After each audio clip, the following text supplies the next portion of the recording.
आज मी आपल्या समोर अशा महान व्यक्तीची कथा सांगणार आहे ज्यांनी अपमानाची विष पिऊन क्षमतेचे अमृत कलश तयार केले, ते म्हणजे भारतरत्न डॉक्टर बाबासाहेब आंबेडकर। ही गोष्ट आहे बाबासाहेबांच्या तरुणपणातील। ते शिक्षणासाठी कामासाठी प्रवास करत होते, त्यांच्या हातात तिकीट होतं, डोक्यावर पदवी होती, मनात स्वप्न होती, पण समाजाच्या नजरेत तो फक्त अस्पृश्य होता।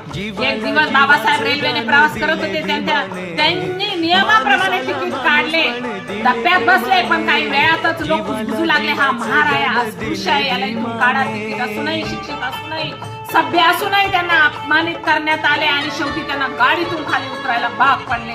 कल्पना करा, रात्रीचा अंधार, रोज स्टेशन, अवतीभोवती कोणी नाही, पाणी नाही, निवारा नाही, आणि तिथे उभा आहे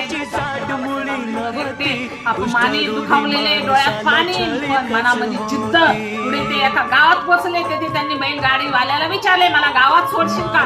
तो म्हणाला, जात काय आहे तुमची? बाबासाहेब म्हणाले, मी महार आहे। ते ऐकताच गाडीवाला मागे हटला, नाही मी तुम्हाला बसू देणार नाही। शेवटी पैशांच्या जोरावर तो तयार झाला, पण अट घातली, मी गाडी चालवणार नाही, तुम्हीच चालवा। ज्याने परदेशात शिक्षण घेतले, त्याने पीएचडी केली, जो देशाचा अभिमान होता, तो माणूस आज बैलगाडी स्वतः हाकतोय, कारण तो खालच्या जातीचा होता। प्रवासात त्यांना तहान लागली, ते एका विहिरीजवळ गेले, पाणी मागितले, पण उत्तर मिळाले, तू विहिरीला हात लावू शकत नाही, तू अस्पृश्य आहे। पाणी समोर होते, पण प्यायला मिळाले नाही। त्या रात्री बाबासाहेब रडले असतील, पण त्यांनी हार मानली नाही। त्यांनी स्वतःशी शपथ घेतली, मी शिकेन, मी लढेन, मी व्यवस्था बदलून टाकेन, आणि त्यांनी ते करून दाखवले। तोच अपमानित मुलगा पुढे भारताचा सर्वात मोठा कायदे पंडित बनला, संविधानाचा शिल्पकार बनला, कोट्यवधीचा तारणहार बनला। त्याला रेल्वेतून उतरवले, त्याने संपूर्ण देशाला उभा केले। बाबासाहेब म्हणतात, शिका, संघटित व्हा आणि संघर्ष करा, कारण त्यांना माहित होते शिक्षणाशिवाय मुक्ती नाही,